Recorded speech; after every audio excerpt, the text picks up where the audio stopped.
Bismillahirrahmanirrahim. Assalamualaikum warahmatullahi wabarakatuh. Perkenalkan, nama saya Andi Tusdik Wijaksana. Di sini saya akan memberikan sedikit tutorial instalasi Spark di Windows 11. Sebelum itu saya akan memberikan sedikit penjelasan mengenai Apache Spark. Apache Spark adalah framework open source untuk pemrosesan data yang sangat cepat dan efisien. Spark dirancang untuk menangani big data dalam jumlah besar dengan kecepatan tinggi, baik dalam mode batch maupun streaming. Kemudian komponen Apache Spark ini ada 5, ada Spark Core, ada Spark SQL, Spark Streaming, MLlib, GraphX. Kemudian peran Spark dalam Big Data itu yang pertama, memproses data dalam jumlah besar dengan cepat, mendukung berbagai jenis analisis seperti analisis SQL, machine learning, dan streaming data. Kemudian menggunakan konsep in-memory computing sehingga lebih cepat dibanding Hadoop MapReduce yang menyimpan hasil di disk. Tujuan dari instalasi Spark ini yaitu yang pertama, mengembangkan aplikasi yang bisa mengolah data dalam skala besar, menganalisis data dalam berbagai format seperti CSV, JSON, database, dan lain-lain, kemudian mendukung pemrosesan data real-time untuk kebutuhan bisnis atau penelitian. Nah, karena sebelumnya kita telah menginstal Hadoop, maka pertanyaannya adalah bagaimana Spark dan Hadoop bekerja bersama. Hadoop HDFS akan menyimpan data, kemudian Spark akan memprosesnya dengan lebih cepat. Spark bisa menggunakan Hadoop Yarn sebagai resource manager untuk mengatur alokasi sumber daya komputasi. Kemudian kombinasi Spark dan Hadoop ini memungkinkan pemrosesan big data yang lebih efisien, di mana Hadoop akan menangani penyimpanan dan Spark mempercepat komputasi. Selanjutnya kita akan masuk ke prasyarat yang harus dipenuhi sebelum kita instalasi Spark. Yang pertama, dari segi hardware, tentu saja kita membutuhkan sebuah komputer dengan sistem operasi Windows 11 atau 10, kemudian RAM minimal 4 GB. Dari segi software, kita harus punya JDK 8 atau JDK 11, bisa juga. Kemudian yang kedua, Python, ini opsional ketika kita ingin menggunakan PySpark. Kemudian yang ketiga, winutils.exe dan hadoop.dll. Nah, sedikit catatan, ketika kita telah menginstal Hadoop secara terpisah, maka yang ketiga ini bisa di skip karena di dalam Hadoop sudah ada ini. Oke. Selanjutnya kita akan masuk ke proses downloading. Kita akan buka browser, kemudian kita ketik download Apache Spark, kemudian pergi ke official websitenya, klik download. Lalu untuk package type, seperti yang saya sebutkan sebelumnya, saya telah menginstal Hadoop secara terpisah, maka saya pilih versi ini, user provided, yang artinya without Hadoop. Oke. Kemudian klik linknya, lalu klik link yang ini. Lalu di sini kalian boleh save. Kemudian di sini karena saya sudah download, maka saya di sini klik cancel. Kemudian setelah itu kita bisa buka file explorer. Kita akan pergi ke tempat di mana kita simpan file downloadnya tadi. Di sini saya ada di compress. Kemudian di sini saya klik kanan, lalu extract all. Kalian bisa ekstrak dimanapun yang kalian mau, tapi saya sarankan di directory yang sama dengan Hadoop kalian. Oke. Select folder, extract.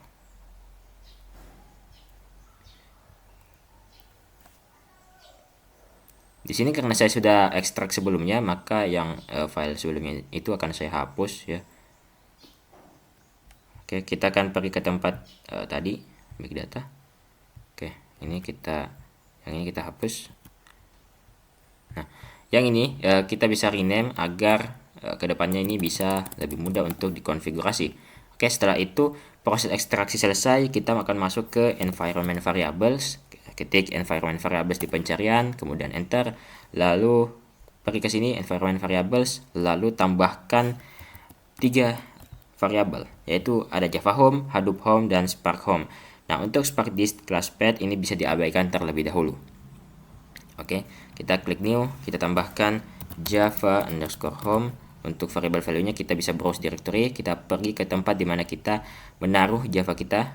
Oke, program files, lalu ke Java, lalu JDK versi 8. Oke, kemudian oke. Kemudian new lagi, kita akan tambahkan Hadoop underscore home, lalu browse directory, tempat di mana kita menaruh file Hadoop-nya. Oke, big data, lalu ke Hadoop. Kemudian klik OK, klik OK. New lagi, kita tambahkan Spark underscore home, lalu browse directory, kita pergi ke tempat di mana kita ekstrak Hadoop, kita ekstrak Spark-nya tadi. Kemudian klik OK, lalu klik OK. Selanjutnya kita akan masukkan ke dalam path. Ini kita pergi ke path, klik, lalu klik edit, kita tambahkan %% Java underscore home, lalu \bin. Di sini karena saya punya banyak versi Java, maka versi yang ini harus berada paling atas agar bisa dibaca oleh sistem. Kemudian tambahkan lagi untuk Hadoop home, Hadoop_home, kemudian /bin, tambahkan lagi untuk sbin-nya Hadoop_home /sbin.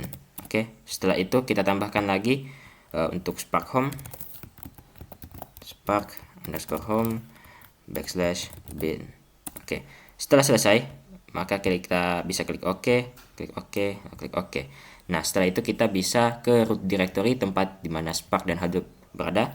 Kita buka command prompt di sini, lalu kita cari class path dari Hadoop.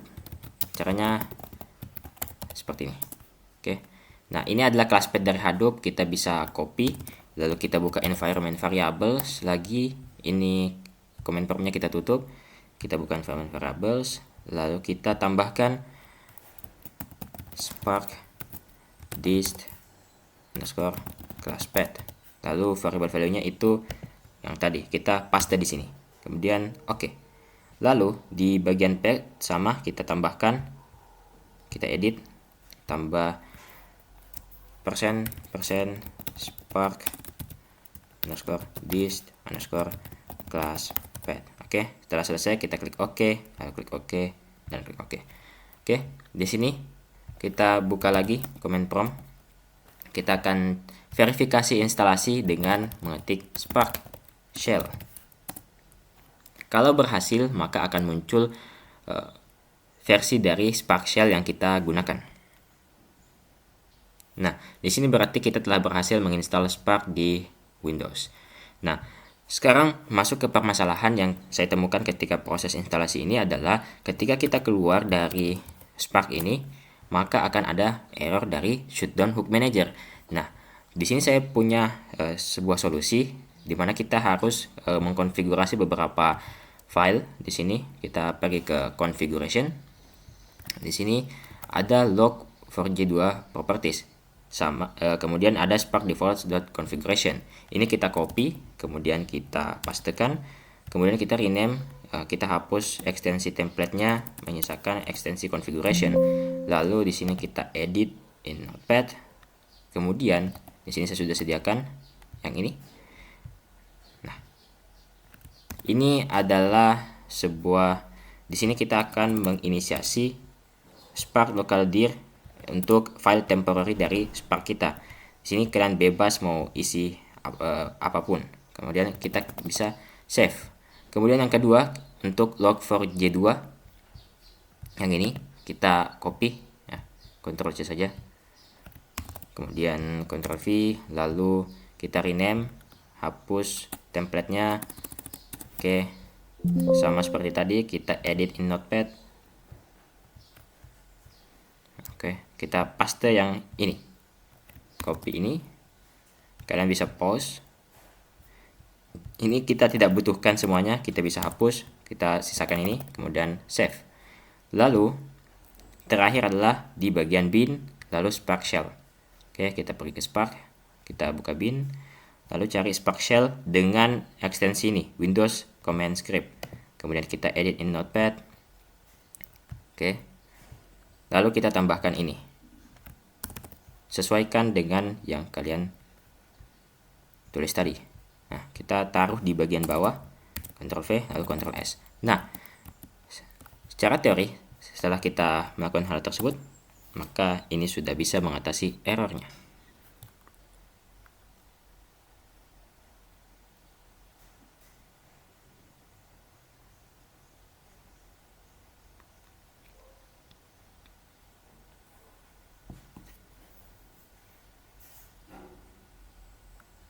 Kita akan keluar. Oke, berarti kita sudah mengatasi error di atas. Oke. Baik, untuk proses instalasi sekarang saya kira cukup sampai sekian. Untuk kesimpulannya, untuk proses instalasi Spark ini ada beberapa hal yang cukup menantang, mulai dari error dan juga masalah-masalah yang tidak terduga. Baik, sekian instalasinya. Wabillahi taufiq wal hidayah. Wassalamualaikum warahmatullahi wabarakatuh.